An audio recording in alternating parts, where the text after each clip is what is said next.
Submissão. Ato ou efeito de submeter ou submeter-se.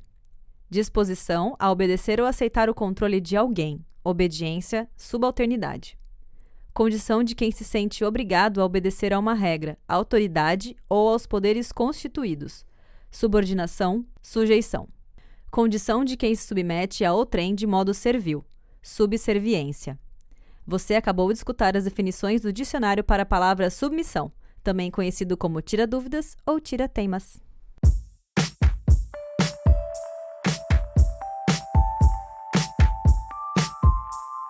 Olá, está começando mais um episódio do Dicionário Feminista, espaço para entendermos o significado de alguns termos que a gente tanto ouve falar hoje em dia. Eu sou a Júlia Presotto. E eu sou a Teca Carbonell. Nesse programa, nós vamos falar sobre um termo que pode ser visto tanto de forma pejorativa quanto de forma positiva. Hoje, vamos falar de submissão. A palavra tem origem do latim e seria a união dos termos sub, que significa abaixo de, e mittere, que significa enviar ou mandar. Essa palavra está associada ao conceito de subordinação, obediência ou acatamento. Porém, dependendo do contexto em que está inserida, a submissão pode ter uma conotação completamente diferente. No contexto de um processo jurídico, a submissão significa que uma das partes aceita a resolução do conflito oferecida pela parte contrária, não necessariamente concordando com o direito da parte. Tal decisão permite que o processo seja concluído. Já nas artes marciais e luta livre, a submissão é o golpe que imobiliza o oponente, causando dor intensa e, consequentemente, a rendição. Entre quatro paredes, a submissão pode aparecer na forma de fantasia sexual. Na prática do sadomasoquismo, a interação entre o detentor do controle e o submisso pressupõe uma relação de poder que traz prazer às partes envolvidas. O dominador da situação, o qual damos o nome de dom ou dominatrix, dá ordens ao dominado. Normalmente, elas envolvem técnicas de imobilização, obediência e sofrimento físico e/ou psicológico. Tudo isso, é claro, de forma consentida. Porém, o uso mais comum da submissão envolve uma certa passividade por parte do subordinado, o qual tem facilidade em obedecer ordens e evita situações que o obriguem a fazer decisões. A princípio, isso parece algo inofensivo, mas uma vez que o indivíduo é humilhado ou forçado a realizar tarefas por conta de sua personalidade, isso se torna um problema, inclusive, para o dominador.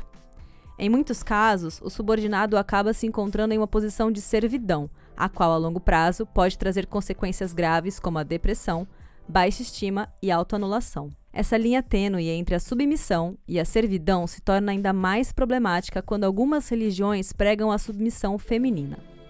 Por mais que esse conceito surja de uma ideia de amor e respeito da esposa pelo marido, numa sociedade pautada em um sistema patriarcal, fica muito difícil não confundir submissão com abuso. Ju, eu acho que assim como o tema do episódio passado, que foi aborto, eu sinto que a submissão também é um tema muito difícil para conversar, inclusive entre as mulheres. Você não acha? O problema da submissão é que é difícil de você entender que você está nessa situação. Às vezes não é muito claro, né? Igual a gente estava falando de relacionamento abusivo e achei legal o fim da nossa introdução que fala que dá para confundir submissão com abuso. Porque é difícil de você...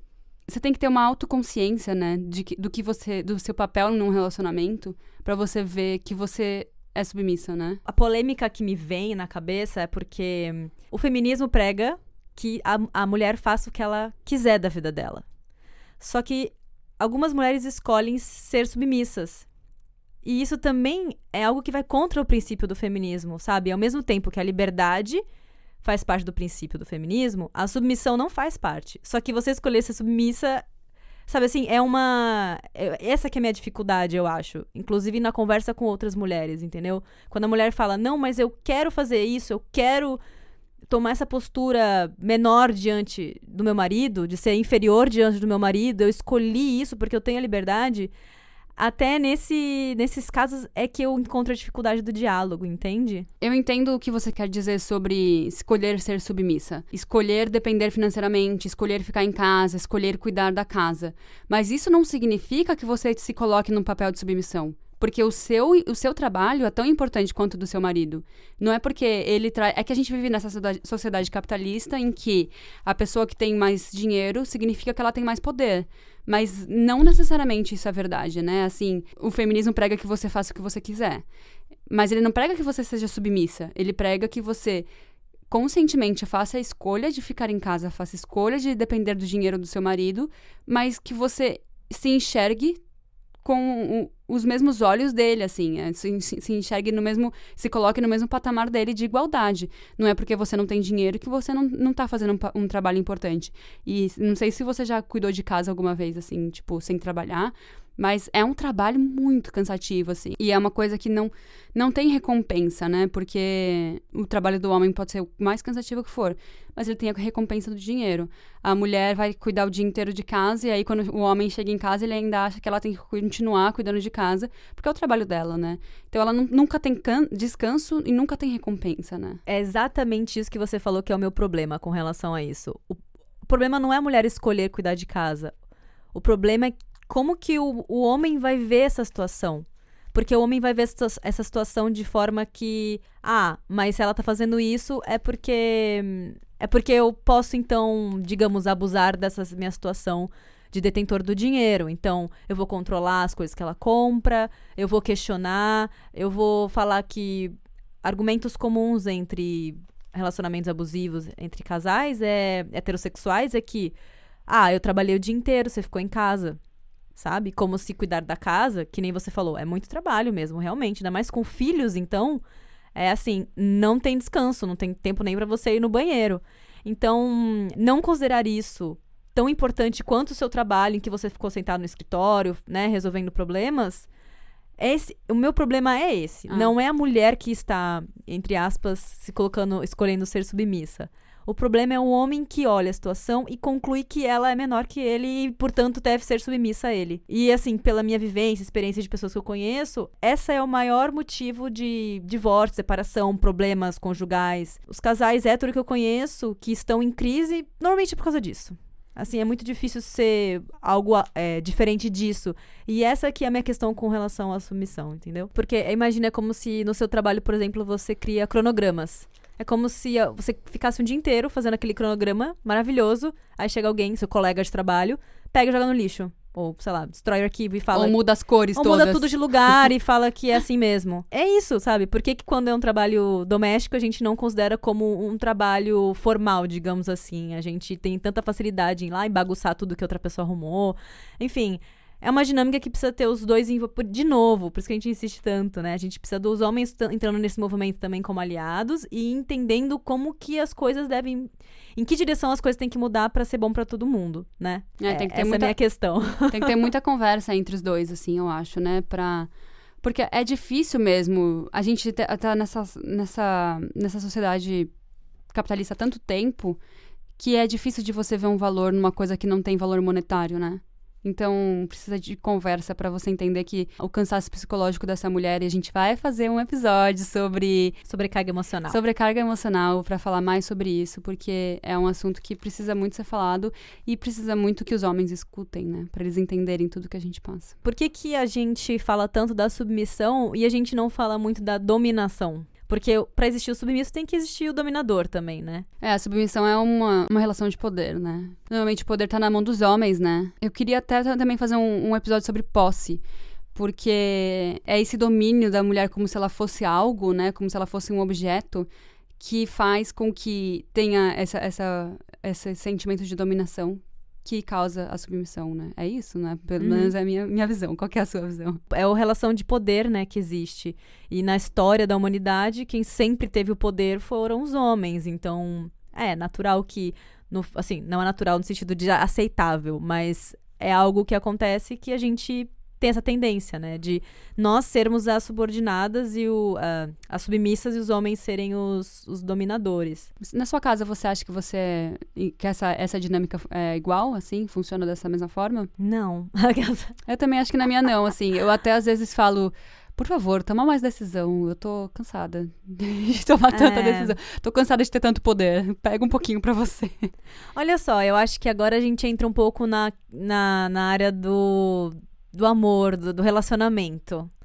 Porque eu vou contradizer o que eu acabei de falar. Eu falei que não, eu respondi que não, mas eu acho que depende da esfera, assim, sabe? Em algumas esferas eu acho que não existe, mas em outras esferas eu acho que eu posso ser a submissa, em outras esferas eu acho que ele é o submisso, sabe assim? Mas eu não sei até que ponto isso tá de acordo com o relacionamento entre duas pessoas, num sentido amoroso, eu não sei se no de amizade também.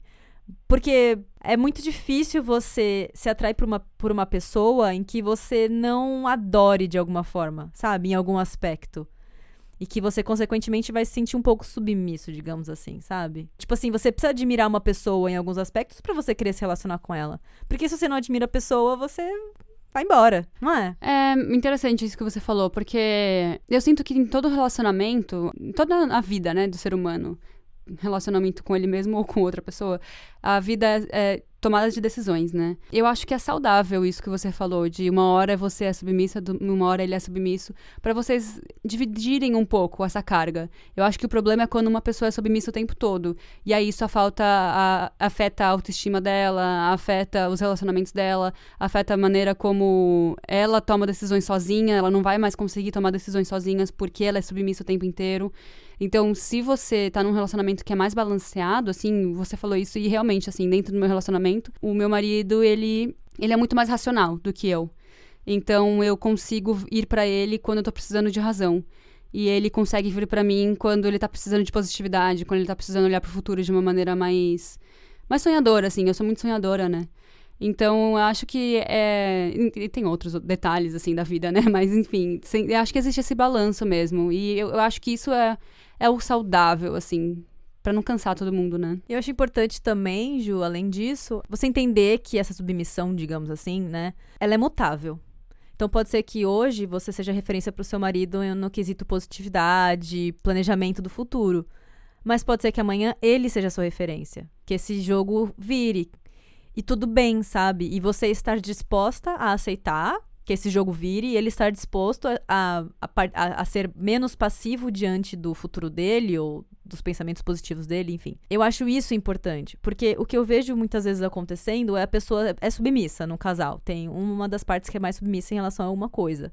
Ela não é feliz sendo submissa. Ela sente, ela vê que ela tem conhecimento, ela tem propriedade naquele assunto para não precisar ser submissa, só que ela continua sendo. E é muito nítido, assim. Acho que todo mundo conhece algum casal que é assim. Hétero, então, tem muito. Então, eu acho que esse que é o problema, sabe? Tipo assim, você tem que entender que quando você não quer mais ser e você acredita que você não merece ser, você tem que ter a voz pra falar e a outra pessoa tem que ter o ouvido pra escutar. Por isso que eu acho que submissão, como a gente falou no começo do programa, é um termo que ele tanto pode ser positivo quanto pode ser negativo. O problema é que hoje em dia ele é muito mais negativo do que positivo, né? As pessoas estão morrendo porque são submissas, né? Então, sim. Eu acho que essa é a crise maior, né? Tem horas que você quer ser cuidada, né? Tem horas que você quer que outra pessoa tome decisão por você. Às vezes é tudo que a gente quer, né? Ser submissa. Mas às vezes, não. Às vezes você quer tomar suas próprias decisões e às vezes você tem que decidir por outra pessoa também. Pelo menos é assim que funciona no meu relacionamento. Às vezes a gente precisa tomar decisão pelo outro porque ele tá com dificuldade de tomar essa decisão, né? É muito complicado mesmo. Porque, assim, a submissão tá muito ligada ao relacionamento abusivo, né? Eu acho que enquanto tiver rolando mortes e violência por conta disso, a gente precisa mesmo ter essa carga negativa quanto à palavra. Porque senão vai ficar confuso. Eu não quero confusão. A gente começou criticando, entre aspas, a religião, mas isso é em todas as questões. Essa linha tênue entre submissão e abuso não é só na questão, no quesito religião. É em todas as outras, sabe? É no trabalho, é no relacionamento amoroso, é na amizade, é na família, sabe? É em todo lugar, sabe? Então, acho que é bem isso que você falou. A gente...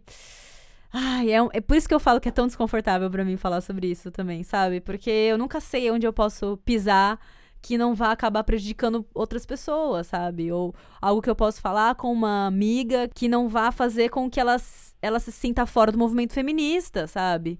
É muito difícil, assim. É uma linha muito tênue. E acho que a gente tem muito chão ainda pra entender melhor esse termo, né?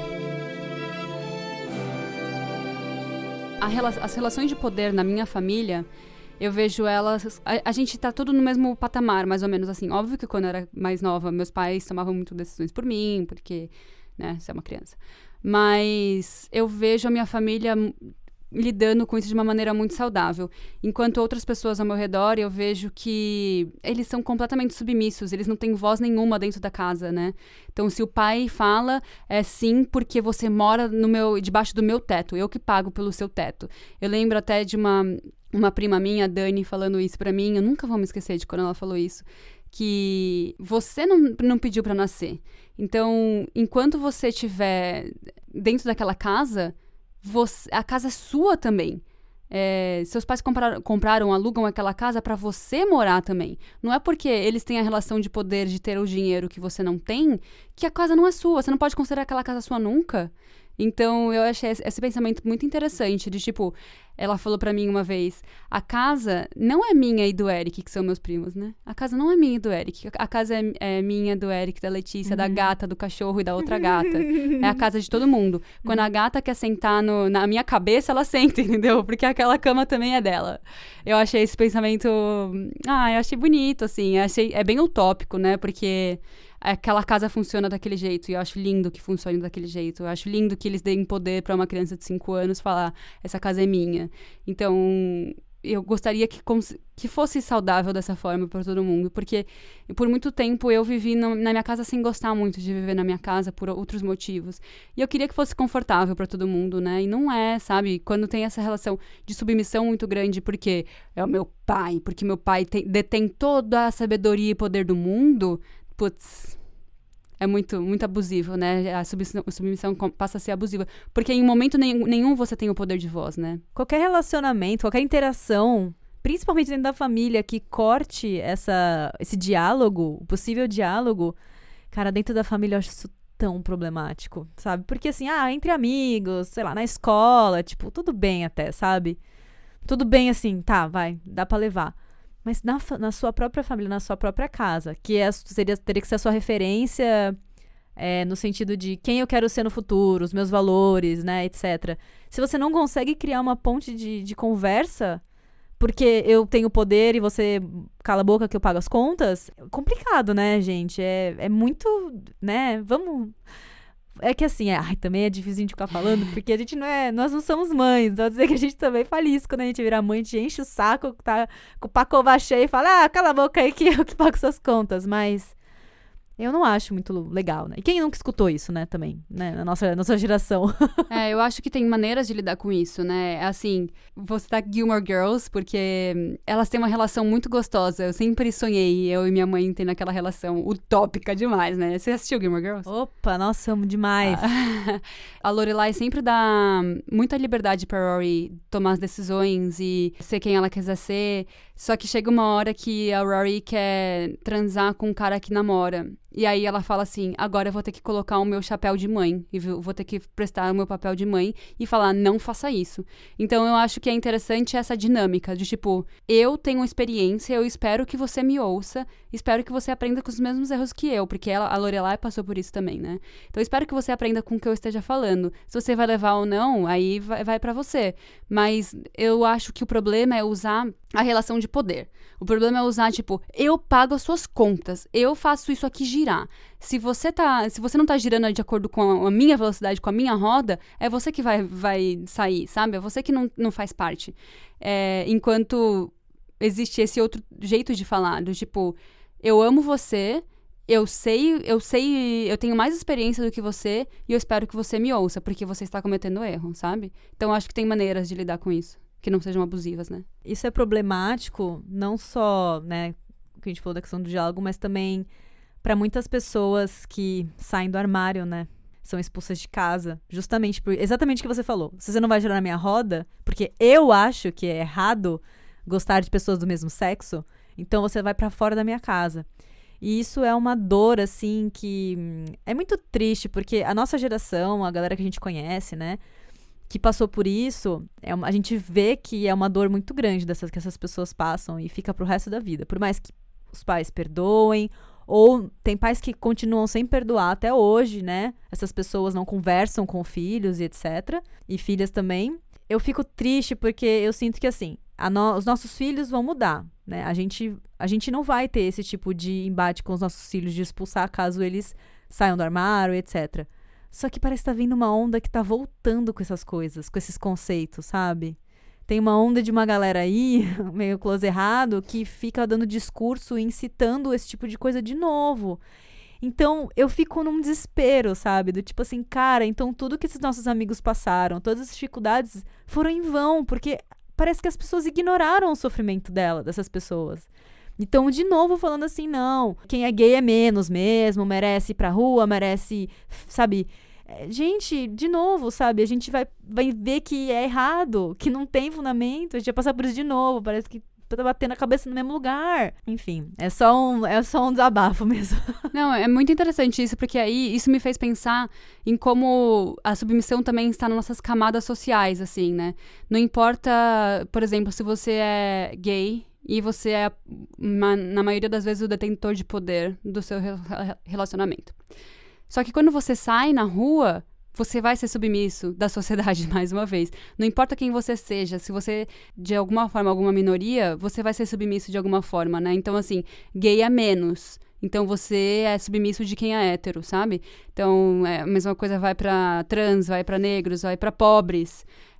Eles são menos, né? Então, você pode até observar que, por exemplo, uma pessoa que é pobre, por exemplo, a faxineira da empresa que você trabalha, ela é uma pessoa diferente no trabalho do que em casa, porque dentro de casa ela é submissa, quer dizer, dentro do trabalho ela é submissa, e dentro de casa ela é ela é quem ela pode ser, só que quando ela tá dentro desse papel de submissão, aí ela até muda, assim, né, ela, sei lá, é menos falante, menos sorridente.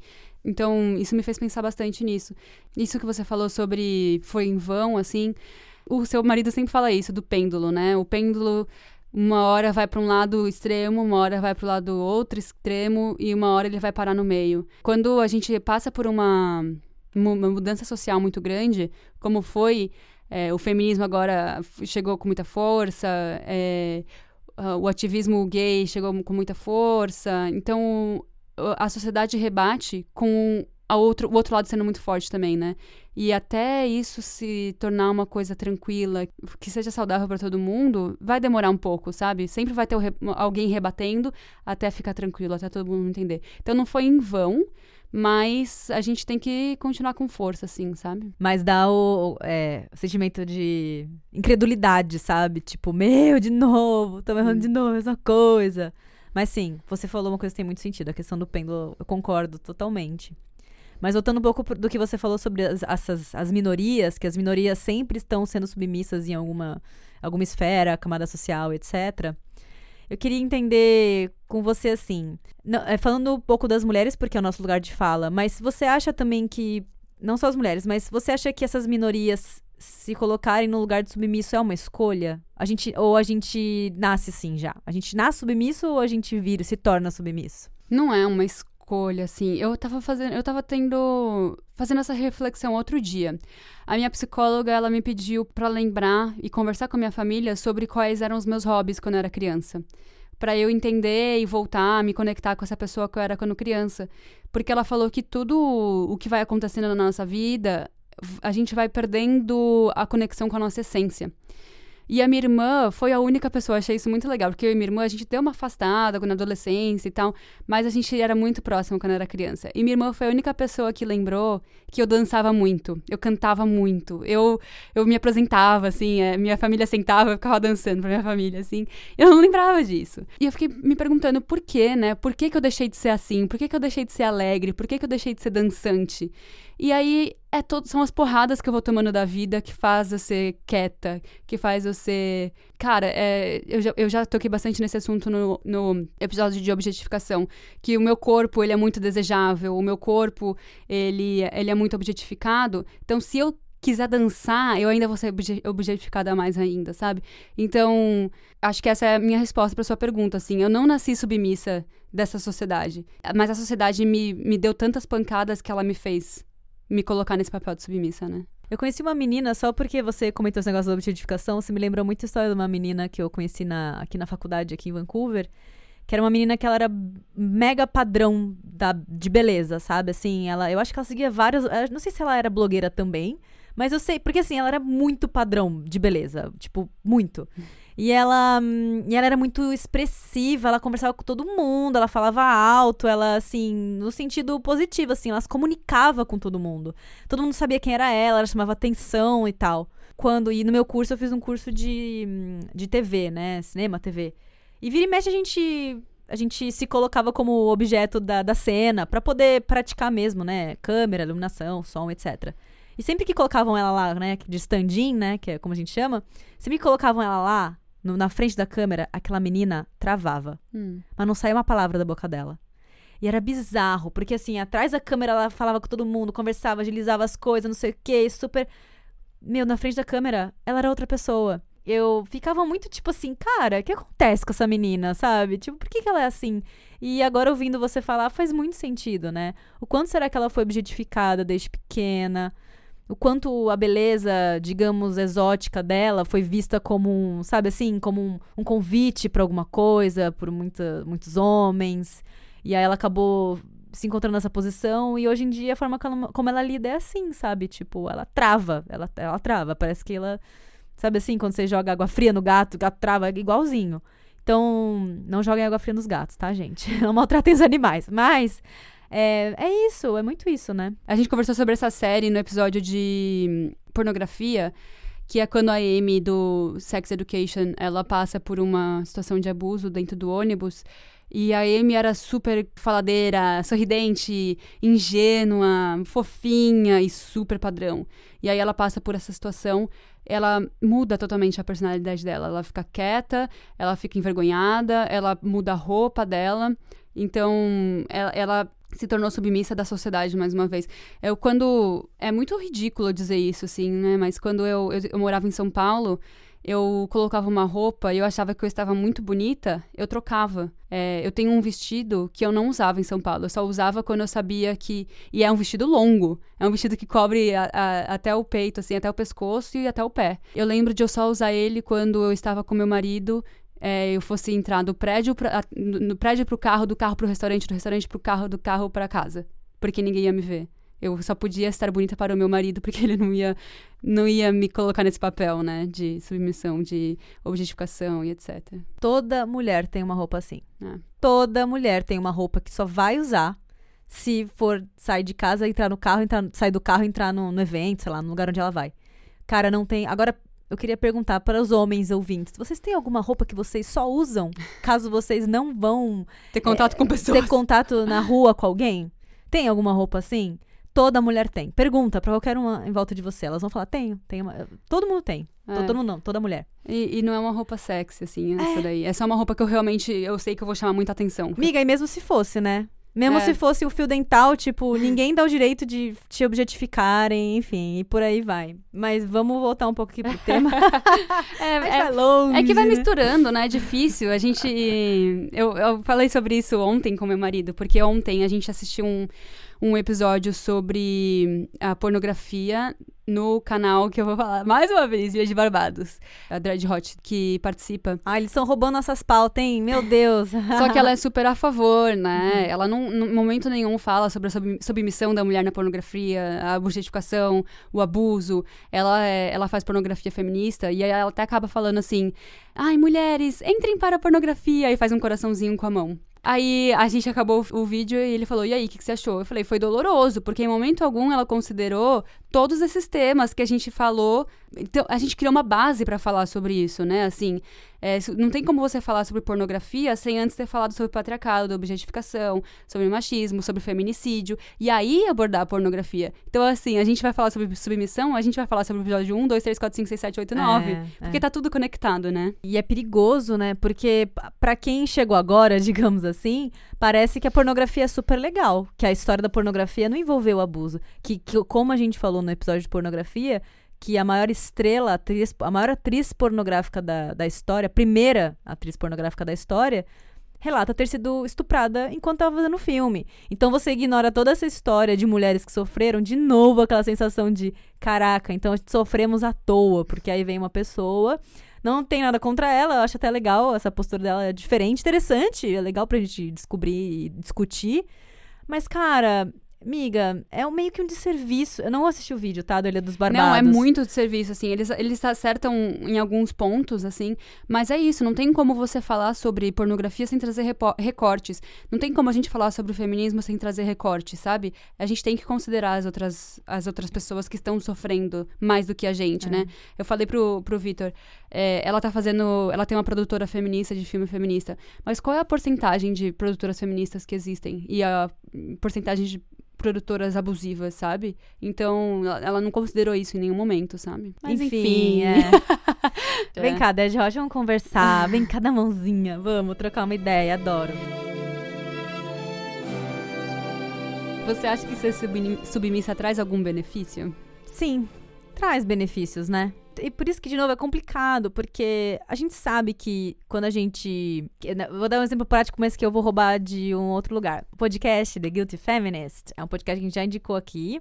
Ele é gringo, né? Então é falado em inglês, então tem que ter um pouquinho de paciência pra escutar. Mas ele é muito interessante. É de comédia, né? Quem é apresentadora é comediante, ela traz convidados, ela faz ao vivo. É muito diferente, o formato é muito legal. Recomendadíssimo. Ela começa o programa sempre falando assim: eu sou feminista, mas... E aí ela dá algum exemplo de alguma coisa que ela fez na vida dela, ou algum acontecimento, algo que ela falou que vai totalmente contra o feminismo, a premissa feminista. E um dos exemplos que é sempre ela ou alguma convidada traz é tipo assim: eu sou feminista, mas eu já falei com uma vozinha fininha, meio chorosa, quando o policial me parou por estar com excesso de velocidade, por estar correndo no carro, e o policial me parou pra me multar, e eu falei: ai, policial, mas por favor... Você tem que entender, sabe assim? Você está sendo submissa, você está mostrando como que a mulher é indefesa, incapaz e precisa do príncipe para salvá-la. E aquele príncipe é você, senhor policial, que vai salvá-la de não receber uma multa. Sim, então a submissão traz vantagens, né? Porque a minha questão com a submissão, que é justamente, de novo, o que me traz dificuldade para conversar isso com outras mulheres, porque eu acho que quando você é muito submissa, sem concordar com aquela sua posição, genuinamente, ou mesmo mentindo pra si mesma, dizendo, não, mas eu concordo, mas assim, a gente sabe que você não concorda, o perigo é que a conta chega. Daqui um tempo, a conta vai chegar lá na tua casa. E não vai ser bom, sabe? O seu companheiro não vai querer entender, você vai entrar em crise, de identidade até, digamos, vocês vão brigar, o seu companheiro vai dizer que o feminismo só estragou sua vida, a relação de vocês. E assim, eu tô falando isso de... Não é só um casal, vários casais. Eu já escutei falarem: o feminismo estragou nosso relacionamento. Cara, não foi o feminismo, sabe? Eu acho que essa questão da submissão que estragou.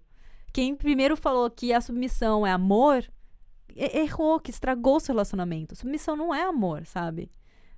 Tem que separar muito bem isso, sabe? Muito interessante um ponto que você tocou de você perder a sua identidade depois de um relacionamento muito longo, assim, né? Ou não precisa ser tão longo, assim, mas enfim.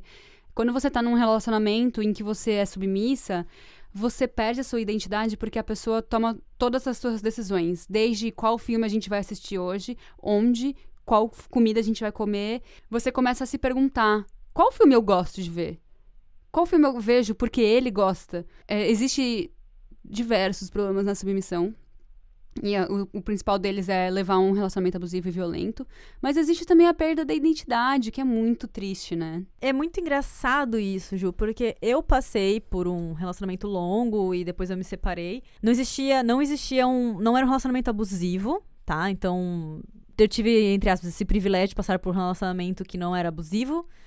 Mas eu lembro que eu me colocava numa posição de submissão que, quando eu terminei esse relacionamento, eu tinha essas mesmas indagações que você falou. Que música que eu gosto? Que filme que eu gosto de assistir? Que cor de roupa? Não que ele mandasse nas cores das minhas roupas, mas assim, eu me submetia no sentido assim, ele tava no patamar tão alto, ele era tão melhor do que eu, que as minhas referências eram todas baseadas no que ele era, no que ele gostava, sabe? Não era imposto. Mas eu me colocava nessa posição. E aí, no final, quando você termina um relacionamento, você fala assim: mas o que eu gosto de vestir? Mas o que eu gosto... Que lugares eu gosto de ir? Porque, de novo, a gente até comentou no começo do programa, é uma autoanulação. Você começa a se anular de tudo. Não, porque eu vou vestir isso porque ele gosta que eu vista essa roupa. É porque eu vou nesse lugar porque ele gosta quando a gente vai. Porque eu vou... E eu acho que a longo prazo é difícil. E claro, quando o feminismo abre as portas e fala assim, mulher, empodere-se, seja você mesma. Aí você para e fala assim, mas quem sou eu mesma? Quem é essa pessoa? Se ame. Quem que é essa pessoa? Tira daqui! Como é que eu vou me amar se eu não sei nem quem eu sou? Exato, eu acho... E assim, eu tenho esse meu relato, é muito parecido também com o relato de outras mulheres. De novo, eu vou trazer aqui a Mãe Também Fode, né? Mãe Também Fode. Mãe Também Fode, que é o podcast também de 2 mulheres mães, que, enfim, elas também passaram por divórcios e tal. E elas estavam na mesma... Quando eu escutei elas falando isso, eu falei, miga da mão, a gente passou pela mesma coisa. Ela falou, gente, quando eu terminei meu casamento, eu não sabia nem que música eu gostava. É muito... Como você fala? Que é patológico? Não sei. Quando é tipo uma coisa recorrente entre muitas pessoas que passaram por uma mesma situação e você cai a ficha e fala, caraca, é isso que aconteceu. Você se colocou num lugar muito de submissão. E não necessariamente, nesse caso, não necessariamente tem que ter um abusador. Eu acho que tem uma pessoa que domina a relação, mas não necessariamente ela abusa no sentido... Não é só que a gente fala que o estuprador não necessariamente é o cara do beco escuro que tá no meio da rua que vai te estuprar. O dominador da relação não necessariamente é o abusador que vai jogar na parede e bater em você, assim. Eu acho que... É muito... Pode ser mais sutil. É muito sutil, essa é a palavra. Eu tô no mesmo relacionamento desde que eu tenho 17 anos. Eu tenho 27, quase 27. E as pessoas perguntam pra mim, assim, sempre qual que é o segredo da gente estar junto há tanto tempo, blá, blá, blá, blá. E eu sempre falo que é individualidade. Outro dia, ontem, inclusive, o Vitor, eu nem lembro o que a gente tava planejando fazer. Eu falei assim, vamos fazer isso? Aí ele, vamos, porque eu quero que você fique feliz. Aí eu, não, você quer fazer isso porque você quer ou porque você quer me fazer feliz? Aí ele, eu quero fazer porque eu gosto de te fazer feliz. Eu falei assim, se eu não existisse, você ia querer fazer isso? Ai, era um churrasco. Vai fazer, Vitor, eu quero esse churrasco. Se eu não existisse, você ia querer fazer o churrasco? Aí ele, se você não existisse, eu nem estaria em Vancouver. Aí eu, se você morasse em Vancouver, sem mim. Aí ele, eu ia fazer o churrasco com suas amigas. Muito engraçado, assim, porque é muito gostoso agradar a pessoa que você ama, né? Então, é engraçado isso que, assim, por exemplo, eu gosto de Beatles e o Vitor não. Então, eu deixei de ouvir Beatles no alto-falante por um tempo, né? Porque, eu vou colocar Beatles numa casa que eu compartilho com uma pessoa que não gosta de Beatles. Ai, que saco, né? Aí, de repente, eu falei, quer saber? Não, eu vou ouvir Beatles. Aí eu coloquei Beatles outro dia pra tocar, e eu tava cozinhando, e eu, nossa, felizona, tocando Beatles, cozinhando, não sei o quê. Aí eu falei, quão chato é pra você morar com uma pessoa que gosta de Beatles e ouve Beatles em voz alta, no alto-falante, e você não gosta? Aí ele, quando eu tô fazendo trabalho aqui pra faculdade, eu tenho que... meu marido trabalha com música, eu tenho que ouvir os negócios no alto-falante, você tem que ouvir a TV no 5, você nunca reclamou. Então, é assim, eu ouço a TV no volume 5 porque eu amo ele. E ele ouve Beatles porque ele me ama. Então, a gente é relação de CD. Um cede uma hora, o outro cede outra hora. E tá tudo bem, sabe? Tem que ser... Você tem que ter essa individualidade dentro da sua própria casa. Essa questão da individualidade também é muito importante quando... eu amo, assim... Eu amo meu marido, gente, mas eu também amo ficar sozinha. Quando eu tô sozinha em casa... Assim, claro, tem dias que você já tá meio... você tá um pouco mais triste, você não quer ficar sozinha às vezes. Mas, assim, quando às vezes eu fico sozinha, eu falo... Cara, eu fico ansiosa por aquele encontro comigo mesmo. É bizarro, né? Você fala assim, nossa, já sei, eu vou tomar um vinho, aí eu vou fazer não sei o quê, vou trabalhar no meu computador, vou fazer tal coisa, depois eu vou hidratar meu cabelo. Isso, sei lá. Mas, assim, isso vai em várias coisas. Sei lá, vou jogar um videogame, vou escutar uma música que eu gosto, Você já cria todo um date com você mesma. É muito legal, né? E eu acho isso muito importante. Porque, por exemplo, quando eu tava nesse relacionamento, em que eu me colocava muito submissa diante do meu parceiro, eu não tinha isso. Eu tinha pavor de ficar sozinha. Eu me imaginava sozinha na minha casa. Eu já imaginava que, sei lá, ia entrar alguém, ia ter espírito, ia, sei lá. Eu imaginava só, tipo, ia dar um acidente, eu ia precisar ir pro hospital. Sabe assim? Era só coisa negativa. Ficar comigo... Era muito ruim. Era um sacrifício enorme. Era tipo era a pior companhia do mundo, era eu mesma. Mas terapia, né, amiga? Tá aí pra isso. Mudou, assim, muito a minha cabeça. Hoje eu amo os meus encontros comigo mesma. É interessante isso, porque como eu tô com o meu marido desde que a gente era praticamente criança, né? É óbvio que a gente o nosso relacionamento em algum momento não foi saudável, sabe? Teve momentos que eu odiava ficar sozinha. Teve momentos que eu dependia dele muito pra ser feliz, assim. Eu não conseguiria viver sem ele em certos momentos da minha vida, assim, como os 20 anos, 21. Eu não existia Júlia sem Vitor. E aí a gente foi descobrindo. A gente não teve que terminar esse relacionamento pra fazer ele funcionar. E eu acho isso legal de se falar. Porque as pessoas veem a gente hoje em dia e falam... Ai, eu falei pra ele hoje. A gente é muito casal Doriana. Ai, que chatos. Mas ninguém vê o quanto a gente se fudeu pra fazer isso funcionar, sabe? A gente se manteve junto nessa descoberta. E é muito difícil isso acontecer, né? Aquela velha história. As pessoas veem a gente viajando o mundo, mas não vê as marmitas que a gente come. Agora não mais, né, gente? Vamos parar de viajar pelo mundo, que ninguém tá afim de pegar o coronavírus. Mas o mundo distante, ano passado era assim. Semana passada era assim. Semana passada tá tudo bem. Ô, Teca, eu queria falar um pouco sobre submissão no sexo. Tá. Tem como não termos desigualdade na subordinação sexual? Se alguém souber o segredo, me avisa, não, brincadeira. Sabe o que é o problema? Aí a gente vai de novo trazer todos os episódios que a gente falou até agora. Pornografia, machismo, sexismo, fazem com que a nossa sociedade seja estruturada numa visão sobre o sexo em que precisa existir uma relação de poder. Que, inclusive, a relação de poder traz um certo prazer. As pessoas, elas estarem subordinadas ou elas estarem dominantes durante o ato sexual é algo que traz prazer. Agora, eu fico na dúvida se isso é algo, de novo, que faz parte de nós como seres humanos ou se é algo que a gente foi construído nessa sociedade. Então, a gente tem influência de muitas coisas que a gente fica difícil de separar, sabe? Se é genuíno ou não. Então, eu não sei, fica aí a dúvida pra quem tá ouvindo, pra você também. Não sei o que você acha. Eu vou ser honesta que eu nunca parei pra pensar muito nisso. No meu papel dentro do sexo, eu sou uma pessoa na vida que toma muitas decisões, assim. Eu gosto de tomar decisões, planejar e não sei o quê.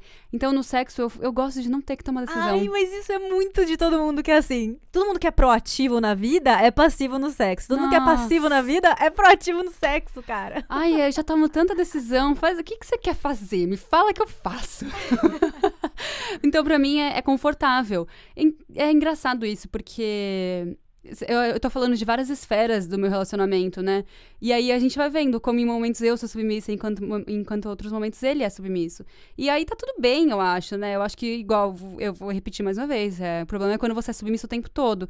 Eu gosto de ser submissa no sexo. E tem dia que eu quero decidir, né? Eu gosto de não ser submissa no sexo, mas é tipo 1% dos dias. A problemática pra mim fica na questão de como que a submissão no sexo sempre foi associada à mulher. Então, a nossa busca o conhecimento da nossa própria sexualidade sempre foi pautado nisso. Então, até mitos do tipo assim, mulher não sente tanto prazer quanto o homem, até mitos como esses foram criados para poder pautar esses argumentos e para poder nos manter submissas diante do sexo. Ou mitos do tipo assim, todo homem tem que ter uma performance sexual porque eles são responsáveis, né? Pelo domínio em quatro paredes, pela coordenação do que vai estar acontecendo ali entre quatro paredes. E é um mito também, sabe? Então, é aí que mora um pouco pra mim esse perigo dessa questão de subordinação. E, de novo, eu não sei se é algo que a gente precisa ter pra ter prazer. Claro, algumas pessoas precisam ter, mas assim, se a nossa sociedade não fosse assim, se a gente não crescesse com essas ideologias na nossa cabeça, vendo pornografia e blá blá blá, será que a gente seria assim, sabe? Será que a gente teria que ter essa relação de poder durante o sexo? Porque, assim, é muito bizarro pensar, Ju. A gente, como feminista, é muito revoltante pensar que nem na hora de transar a gente tem descanso. Ai, eu tô revoltada hoje, né? Mais que normal. Mas porque, cara, até na hora de transar, a gente tem que dizer amém pro que o homem quer. Assim, né? Tipo, se você quer, tudo bem. Se aquilo te dá um tesão, beleza. Mas às vezes não dá tesão. Na maioria das vezes não dá tesão. Na maioria das vezes não dá tesão ficar falando amém pra tudo que o homem quer e você tá lá pensando na morte da bezerra ou então só pensando que você quer que aquilo acabe logo, porque você não aguenta mais de tédio. Você está entediada. Quando não está incomodada, quando não está doendo e quando você não está, tipo assim, emocionalmente abalada pelo que tá acontecendo. Eu fico muito revoltada porque eu fico lembrando também do um livro que a gente leu de novo, né? Ai, gente, é muito repeteco de coisas. A gente já indicou, a gente não consegue ler um livro por semana, né? A gente tá trabalhando nisso, mas até lá já tá repetindo. Mas é o livro da Shari Hitch de novo sobre sexualidade feminina. Que o livro é basicamente milhares de relatos de mulheres que respondem perguntas a respeito da própria sexualidade, como elas veem o sexo, fala sobre masturbação, fala sobre várias esferas da sexualidade feminina. E eu fico chocada de ver o tanto de relato de mulher que diz que, tipo, sexo não é pra gente sentir prazer, né? É pro homem. Tipo, cara, não, sabe? Você tá lá também. Você não pode se anular, você não pode se subordinar, você não pode ser submissa a esse ponto de que até no sexo você tem que, tipo, deixa ele lá. Cara, que relacionamento sobrevive? Aí as pessoas falam assim, mulher não gosta de transar. Claro, toda vez que você vai transar, só o cara fica tendo prazer e você fica lá olhando o teto. Tipo, ninguém vê graça nisso, sabe? Você, homem, você acharia legal? Toda vez que você quer transar, você não sente nada, você fica lá parado, enquanto, sabe, a mulher tá lá, tipo, adorando, rodando, rodopiando, fazendo tudo que ela quer. Tipo assim, não, chega uma hora que cansa, sabe? Chega uma hora que nem o amor supera, fica lá entediado olhando pro teto, sabe? Mas eu acho que é interessante dizer também que às vezes você vai ficar entediada. Porque, assim, existe essa expectativa de que toda transa tem que ser incrível. E às vezes tudo bem ser um pouco entediante. Às vezes tudo bem você ficar tipo, nossa, queria estar fazendo feijão. Porque, assim, você não é uma máquina, sabe? O que é feijão? Não sei, eu tô com fome. Tá bom, explicado. Eu vejo isso muito no meu relacionamento. Tipo assim, tem vezes que, sei lá, várias vezes seguidas é incrível. Tipo, nossa, foi incrível. Aí, de repente, várias vezes seguidas eu falo, tá bom, legal. Sabe? E tá tudo bem. Eu vejo... Eu fico vendo os relacionamentos sendo terminados muito facilmente, né? As pessoas desistindo muito facilmente. Tipo, teve 3 vezes que foi médio, morno, entediante e já é o suficiente pra, tipo, não querer mais, sabe? Então... Sei lá, cada hora você tá de um jeito, né? Sua cabeça, seu corpo, sua rotina. Então, às vezes vai ser entediante, né? Inclusive, falando sobre sexo ser entediante, tem muitas pessoas que veem no sadomasoquismo uma forma de apimentar o relacionamento, né? Eu queria trazer aqui uma série que eu assisti pra poder fazer esse podcast. Ela não é uma série indispensável, assim. É legal, ela é rápida, fácil de assistir. Eu quero indicar, mas não muito. Mas eu quero indicar mais ou menos. Eu quero indicar, mas não assisto. Pesquisando, eu vi... ela se chama... No Brasil, ela se chama Amizade Dolorosa. Aqui em inglês ela se chama Bounding, que Bounding. É bounding, acho que é uma técnica de sadomasoquismo. A série basicamente é a história de uma mulher, que ela é uma dominatrix. Ela, na verdade, é estudante de psicologia, mas à noite ela é uma dominatrix. E ela acaba pedindo ajuda pro melhor amigo dela, que é gay, pra ele trabalhar com ela, pra ele ser meio que o guarda-costas dela. Então, tipo, na hora que tá acontecendo as coisas, ele fica meio que ali supervisionando, porque se o cara ou a mulher quiser fazer alguma coisa pra machucar ela, ele iria proteger ela. E aí, no final das contas, ele acaba se envolvendo e ele acaba virando um dom também. Ele acaba virando, tipo, trabalhando com ela, efetivamente, nos clientes. Não é uma série, tipo assim, que tem muitas cenas impróprias para menores de 18 anos. Tipo, não é. Ela esconde bem as coisas e ela é de humor. Então, ela traz de uma forma muito engraçada aquela situação. Enfim, todas as peripécias, tipo, e as coisas esquisitas que as pessoas têm tesão.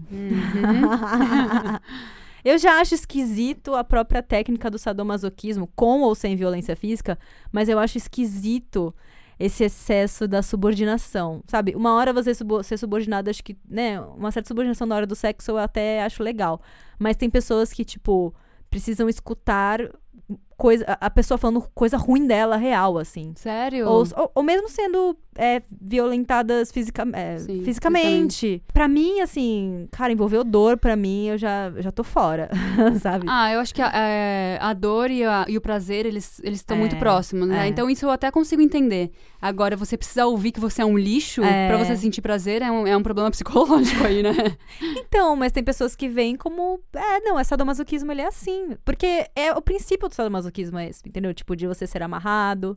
Eu achava que era só relacionado à dor, assim, ou então a você não conseguir, tipo, você estar amarrado, você não conseguir se mexer e tal. Eu não sabia que você, tipo, ouvia coisas negativas sobre você mesmo pra sentir prazer, o que é bizarro, né? Eu sou muito leiga nesse assunto, mas uma pesquisada rápida eu vi também que eles têm, por exemplo, técnicas para manter essa coisa do consentimento. Então, eles têm o safe word. Ah, sim, isso eu sabia. Então, tipo, quando falar isso, tem que... E na série trailer eles até comentam um pouco da safe word também, mas... Ou até quando, tipo, a pessoa não consegue falar, tipo, você dá 2 tapas nas costas, ou, tipo, faz algum sinal, né? Porque às vezes você não consegue falar. Uma ação, né? É a comunidade, né, que realmente pratica o sadomasoquismo e tal, eles criticaram muito a série, porque eles falaram, nossa, não tem nada a ver com a nossa realidade, foi desrespeitosa e tarará, tarará, tarará. Por isso que eu recomendo, mas nem tanto, porque eu também não sei quem eu vou estar ofendendo ao recomendar. Mas eu achei interessante, porque pra mim, que tenho zero contato com isso, é muito interessante você ver, né, e que, cara, tem pessoas que realmente sentem prazer em umas coisas. A gente o ser humano é muito singular, sabe? Que nem, tipo... Tem gente que gosta de pé, sabe? Tem gente que gosta de cabelo, tipo, de sentir tesão com o cabelo, sabe? Então, a gente é muito singular. Então, essa coisa da submissão também entra, eu acho que nessa questão, sabe? Tipo, as coisas que eu sinto, sei lá, prazer em ser submissa, sabe? Tipo, você falar pra mim que eu, sei lá, cozinho mal. Pode ser uma coisa que me dá tesão, entendeu? Seu feijão é ruim. Falando de feijão, tô lembrando do feijão. Toda coisa que é degradante, porque assim... A submissão nesse nível de, tipo, sentir violência, incapaz de se mexer, ouvir coisas degradantes, eu sempre levo pra terapia, assim. Eu não sei nada sobre isso. Então, se alguém quiser conversar sobre isso com a gente, vai ser legal, porque o jeito que eu vejo, sem pesquisa nenhuma, sendo leiga, é tipo, será que você tá bem psicologicamente pra você querer ser tão submissa, pra você querer ouvir tantas coisas ruins sobre você e se sentir prazer com isso, sabe? Não sei. Fica aí o questionamento. Por isso que eu fico em cima do muro, né? Nesse quesito eu vou colocar aqui, vou vestir meu chapéuzinho de isentona. Acho que tá tudo bem não ter opinião sobre tudo também, né? Ai, obrigada. Maravilhosa. Você acha que pra você é mais fácil você ser submissa ou você ser a dominadora? O meu relacionamento, eu venho de família singular e o Vitor vem de uma família muito singular também, assim, comparado com a massa da sociedade. Então, é muito difícil a gente se colocar como exemplo. Então, eu vim de uma família em que não importa, assim, eu fui criada, já falei isso aqui também, eu fui criada com muitos homens ao meu redor, meus primos são todos homens, aí tem eu e minha irmã só de mulher. Nunca teve nenhuma diferenciação, eu sempre tive poder de fala, eu sempre tive liberdade de escolha. Então, isso me fez ser uma pessoa que facilmente pode ser a dominadora, né? Eu fui criada para ser dessa forma, independente e poderosa. Cara, o Vitor foi criado numa banheira de amor e respeito e... Nossa, a família dele é maravilhosa, assim. Então é difícil da gente ser um exemplo normal, né? Eu acho que se a gente for analisar a sociedade, aí sim, né? Você vai ver que existem 1 bilhão de motivos para a mulher ser a submissa e o homem ser dominador. Mas no meu exemplo, eu acabo sendo a mais dominadora por ter sido criada dessa forma. E o Vitor ser criado de uma forma mais... Pra ele ser mais, entre aspas, submisso, assim, não de uma maneira negativa, mas ele sempre foi criado pra ser o ouvinte, respeitoso, carinhoso. E eu fui criada pra ser, tipo, porrada, vamos lá, vamos fazer. Então, enfim, é diferente. Acho que a nossa relação é construída com bases em famílias que não são um exemplo pra sociedade. Quer dizer, deveria ser, né? Mas não é o mais comum na sociedade. A sua família te criou te preparando pro mundo. Pro mundo. E a família do Vitor também criou ele preparando ele pro mundo. Só que você preparar um homem pro mundo é você tentar fazer com que ele seja respeitoso pro mundo, se você quiser preparar ele de forma decente, né? Sim. E você preparar uma mulher pro mundo é você fazer com que ela seja... Poderosa, fale o que ela pensa, mande na porra toda. Olha que loucura, né? Louco. Mas é o tal do pêndulo que tá vindo. Mas o que eu queria... Na verdade, a minha pergunta também foi um pouco vaga. O que eu queria dizer também era com relação a... Nos espaços públicos, assim. Com relação à sociedade. Não no espaço privado, na família. Mas, assim, no mundo, no meio social, no trabalho, etc. Na rua mesmo, você acha que é mais fácil pra você ser subordinada ou a dominadora, assim? Você vai chegar num ambiente, você vai se sentir já à vontade. Cara, tem vários momentos que eu passo por isso na minha vida, mas o que vem na minha mente agora, um exemplo que vem claro na minha mente é assim. Um dia eu tava no ponto de ônibus. E tava várias pessoas no ponto de ônibus, não só eu. E eu tava assim, sei lá, eu sempre que eu chego no ponto de ônibus, eu fico num canto onde eu não vou atrapalhar ninguém, sei lá, não vou furar a fila de ninguém. Eu sempre tento me colocar na minha posição dentro da sociedade. Um homem chegou, um senhor, ele chegou e ele foi andando pelo ponto de ônibus, olhando na cara de todo mundo, tipo assim, com o nariz empinado, olhando, como se ele estivesse dominando, como se ele dominasse aquele lugar, como se ele fosse o rei do ponto de ônibus, sabe? Olhando assim, olhou muito pra minha cara, tipo, aí você fala, puta, é porque eu sou mulher, né? Essa postura em lugares públicos, eu nunca tive. Você já teve? Isso volta àquilo que eu falei sobre minorias, né? O homem, ele tá muito acostumado a ocupar espaços públicos, né? Ele nunca teve que pedir desculpa ou permissão para ocupar esses espaços. Enquanto a mulher, sim, né? Eu sinto muito isso agora sendo imigrante também. Outro dia eu tava no ônibus conversando em português com o Vitor e um cara ficava olhando, assim, tipo, bravo pra gente. Como se aquele espaço não fosse meu, né? Eu me sinto submissa em diversos momentos, mas eu sinto também que tem pessoas com menos... Pessoas que são minorias mais do que eu, né? É que aqui eu sou minoria por ser imigrante e por ser mulher, né? E por ser latina, né? É diferente você ser imigrante da Europa, né? E ser imigrante da América Latina. E enquanto no Brasil eu era só uma mulher, né? As outras duas minorias que eu sou não se aplicam no Brasil, né? Então eu consigo ver também a diferença. Eu sinto que aqui eu peço... Não em voz alta, obviamente, mas eu peço muito mais desculpa ou peço muito mais licença para ocupar os espaços. Enquanto no Brasil eu já estava acostumada a estar lá, né? Eu concordo com você. Acabei de começar a ler esse livro e eu já tô querendo morrer de amores por ele. É um livro que ele se chama The Left Hand of the Darkness. Qual é o nome em português? Não vou estar sabendo.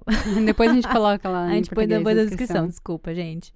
Não tem no Brasil, meninas. Não, deve ter, certeza. Falando bem rapidamente, a premissa é que existe um planeta em que o sexo, o gênero, ele é mutável. Então você pode ser tanto homem quanto mulher. São seres andrógenos, digamos assim. E aí, um terráqueo vai para esse planeta. E aí, uma das coisas... Eu tô nas primeiras páginas, mas uma das coisas que esse... É um homem, né? Aqui tudo indica ele é heterossexual, pelo livro. Uma das coisas que ele relata, né, no livro dele, é que o quanto, assim, as coisas que ele gostaria de estar reivindicando ou que ele gostaria de estar propondo, ele não propõe, ele se anula nesse sentido, porque aquela cultura é diferente da dele. Então, qualquer coisa que eles disserem, ele vai ter que acatar, porque ele tá lá, no livro, ele tá lá 2 anos nesse planeta. Então, ele falou, eu acabei de chegar aqui. Né? 2 anos também é mais ou menos o tempo que a gente tá aqui no Canadá. Então, ele fala, eu acabei de chegar aqui. Eu não posso chegar aqui e dizer pro rei como que ele deve agir comigo. Eu não posso chegar numa audiência pro rei e cancelar essa audiência, porque quem decide cancelar é o rei, não sou eu. E toda hora tem alguém lembrando ele disso também, de lá, né? Então, acho que a gente, inclusive, aqui, trazendo isso para o nosso bem do Canadá, a gente anula as nossas próprias decisões, argumentos, porque a gente acha que é novo aqui, que não é nosso espaço, larará, às vezes sem nem perguntar. Não é? Às vezes a gente fala assim, eu ia fazer, mas não vou não, porque acho que não é legal, sabe? As pessoas vão me olhar com uma cara feia. E depois do tempo você descobre que nem tem problema fazer isso, sabe? As pessoas que vêm de um país de terceiro mundo, normalmente, elas têm esse sentimento de pedir licença, né, pra ocupar esse espaço. E eu lembro de uma vez que uma pessoa que eu conheço veio pra cá, e aí a gente foi pra um lugar que tem neve aqui, e tinha uma parte que era de, tipo, de treinamento. Aí ela falou assim, será que ali eu posso ou é só pra canadense? Uhum. Tipo, por que você não poderia? Sabe? Você é uma pessoa, tanto quanto os canadenses. E como que alguém vai falar assim, não, você tem cara de não ser canadense, então você dá o fora daqui. Você fala português, você não pode. Então... mas pode falar português e ser canadense? Isso verdade. Não quer dizer nada. Eu sinto também, tipo, muito... Aqui, as pessoas são muito livres, assim, né? Eu me sinto nesse papel de submissa da sociedade. É muito tosco isso, mas, tipo assim, tem um lugar aqui que tem uma vista para um rio e tem uma grama. Só que ninguém tá sentado naquela grama. Aí eu falo, será que eu posso? Será que eu tenho que pedir permissão? Aí eu vou sentar aqui, se alguém reclamar, eu saio. Tipo, não, eu não tenho que pedir desculpa. Aquilo é um espaço público, aquilo é natureza, aqui é tanto deles quanto meu, sabe? Se eu quiser deitar aqui, eu posso deitar, sabe? Só que eu tô nesse papel de submissa por não fazer parte dessa sociedade ainda, né? Eu tô aqui só 1 ano e meio, é muito pouco, né? Achei muito interessante isso que você falou de a pessoa chega e não pode pedir pro rei tomar as decisões, não pode falar pro rei qual a decisão que ele tem que tomar. E aí eu já fiz logo logo a comparação de quem que é o rei da nossa sociedade, né? A gente já conversou tanto aqui que mostrou que o homem é o detentor do poder de diversas formas, por diversos motivos, e aí a gente fica nesse papel de submissão sem perguntar, sem querer falar pro rei, o rei no caso é o homem, né? Se ele quer ouvir a nossa opinião, se ele pode ouvir a nossa opinião e se a nossa opinião é válida. É porque ele é o rei, né? Então eu não vou nem... Quem sou eu perto do rei, né? A história está sendo contada pelo ponto de vista do homem, do terráqueo homem hétero. Uhum. Então quem chama aquela pessoa de rei é ele, é aquele personagem. Porque, inclusive, enfim, ele fala que nesse planeta tem a própria língua deles, mas é claro que o livro tá em inglês, né? Ou em português na tradução. Tipo, não vai ter a língua dos whatever. Mas, assim, a forma que esse ser humano traduziu aquela pessoa que está no poder é o rei, e não a rainha. Porque ele é o homem hétero indo para um planeta de andrógenos. Tem uma pessoa que ele interage muito, que é o coadjuvante da história, que é desse planeta, o personagem principal fala assim: eu sempre olho essa pessoa e encaro como um homem automaticamente. Todas as pessoas desse planeta, a minha primeira impressão, a minha primeira coisa que vem na minha cabeça é que é um homem. E aí depois, quando essa pessoa começa a falar e mostrar traços que, pra mim, são típicos do feminino, aí eu começo a duvidar da integridade dessa pessoa. Eu passo a não ter mais fé nela, eu passo a duvidar da personalidade. E isso, na cabeça, né, da pessoa que conta, é uma coisa muito louca, assim, sabe? Que ele não consegue... E aí isso mexe muito também com a própria sexualidade dele, porque a interação que ele tem com esse coadjuvante, né, é uma interação que é meio de sedução. Ela é entre a sedução e a disputa de poder, sabe? A sedução no sentido de, enquanto ele vê ele com a mulher, é uma relação meio sedutora, só que enquanto vê como um homem, é uma disputa de poder, sabe? É muito... Cara, esse livro, ele é muito antigo, ele é de 69, mas eu pesquisei, ele é um livro bem referência até, assim, pra comunidade LGBTQI. Porque ele trabalha muito essa questão de... O quanto que a sexualidade é uma coisa inventada pela gente, o gênero é uma coisa inventada pela gente, e quanto ela barra interações sociais que tão boas, assim, tão preciosas, sabe? Tipo, aquele, sei lá, tá cagando se aquele terráqueo é homem ou mulher, sabe? Mas o terráqueo tá sempre julgando, mesmo sendo a minoria, sendo o único terráqueo naquele planeta. E mesmo sendo visto como as outras pessoas daquele planeta... como coitado, porque ele é anormal, porque ele é só homem. E mesmo assim, ele acha que ele é o E mesmo assim, fodão. ele acha que é superior. Bizarro, né? Nossa, que foda. Ai, que mulher incrível. Úrsula, casa comigo. Ela... Já tá morta, já. Ai, sei lá, casa no céu. Sei lá. Tô nos espíritos, qualquer coisa que você acredite. Então, voltando um pouco para a questão cultural, Ju, é que a gente já falou até agora a submissão do ponto de vista ocidental. Porque a gente também tem mulheres que vivem um tipo de submissão específica, por exemplo, no Afeganistão e no Irã, que é muito pautada na religião, nos costumes, na política, inclusive. Tem muitos países, né, assim... A Índia, todos os países que seguem religião muçulmana, islâmica, a religião pauta muito, né, o que essas pessoas devem fazer. Na Índia até, você tem tipo um voto de castidade, porque você... Ai, eu não lembrei de um episódio maravilhoso de Grey's Anatomy que eu tava vendo ontem, que volta um pouco pro ocidente, mas fala sobre religião, que tem a Kelly, ela vai casar com a Arizona, e aí a mãe dela fala assim... E a Kelly tá grávida de um homem, né? Do Mark. Nossa senhora. E aí a mãe dela fala assim... Isso não é um casamento. Esse filho não é abençoado. Você sabe como é doloroso pra mim ter criado uma mulher que não vai pro céu? É muito difícil falar sobre isso e não desrespeitar uma religião. Mas quem disse que não vai pro céu, né? Um livro que falou que não vai pro céu. O que é céu? O céu realmente existe? Você prefere odiar a sua filha... e a esposa da sua filha e o seu neto, pensando que pode ser que ela não vá pro céu, ou você prefere ter amar a sua filha enquanto ela está viva e você também, sabe? E isso se aplica muito ao islamismo, aos muçulmanos também, né? No Oriente, a submissão das mulheres é, tipo, o triplo da nossa, né? Então, a religião pauta muito, né, as escolhas, principalmente as escolhas sexuais da mulher. Vou colocar no link da descrição um episódio de Mamilos, que eles falam sobre... Eles conversam com esse padre que ele faz o discurso que ele diz que a Bíblia é interpretada de uma forma muito tendenciosa, entre aspas, tá? Eu também não quero colocar palavras na boca dele, mas só pra explicar pra quem tá ouvindo. Porque ele diz que a Bíblia ela é interpretada de uma forma, por exemplo, a repudiar homossexuais. E, na verdade, o que a Bíblia prega é o amor entre as pessoas. E você gostar de uma pessoa do mesmo sexo é amor. Então, é muito tendencioso esse olhar sobre a Bíblia. E é muito legal, porque ele é uma pessoa que, enfim, prega, ele faz as missas, e as mães, principalmente, né, que nem você falou, que sentem vergonha porque o filho não vai pro céu, elas escutam, elas se emocionam, elas choram, porque falam, poxa, então quer dizer que eu posso aceitar o meu filho e minha filha do jeito que eles são. E acho isso muito foda, entendeu? É uma forma de você... Poxa, a forma certa da religião existir, né? Aceitando todo mundo do jeito que eles são. Tem que fazer um episódio só sobre religião, porque tem um movimento no Brasil muito grande, mas são feministas católicas que são a favor dos direitos humanos das mulheres. Entre elas o aborto, sabe? Porque a religião delas não tem que definir se elas têm direito a acesso a diversas coisas que a gente já falou sobre o aborto, né? Falou no episódio passado. Então, acho que vale um episódio só sobre religião, né? Total. Porque é muito delicado falar sobre isso de uma maneira rasa, né? Esse episódio inteiro eu me pautei muito numa escritora feminista, que o nome dela é Manon Garcia. Ela escreveu um livro que se chama Não se nasce submissa, torna-se. Porque no livro ela foca muito sobre a submissão da mulher ocidental. E o que ela explica é que, assim, no que acontece com essas mulheres do Afeganistão, Índia e Irã, é que não existe a liberdade de escolha sobre ser submissa ou não.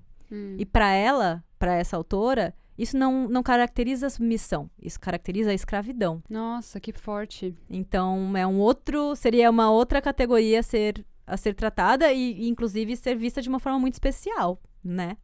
Então, eu achei legal esse ponto de vista dela, sabe? Nesse quesito. Cara, se você vê algo errado, uma criança não indo na escola, por mais que seja religião, que tem que respeitar a cultura de todos, não tá certo uma criança não ir pra escola, sabe? É direito básico de todo cidadão, sabe? Então, existe um limite entre a religião, entre respeitar uma religião e estar desrespeitando os direitos humanos, sabe? Sim. Isso que eu falei era do documentário, que até pedi desculpa, porque eu acho que do documentário não está disponível no Brasil, que chama Honor Diaries. Mas assim, sei lá, o brasileiro sempre consegue dar um jeito de assistir as coisas, né? E esse documentário é muito especial. Acho que depois dessa conversa, a gente não vai achar que submissão é algo tão bom assim, né? Mas se você conhece alguém que ainda acha que ser submisso é uma forma de amar, então já compartilha esse podcast para essa pessoa parar de passar vergonha.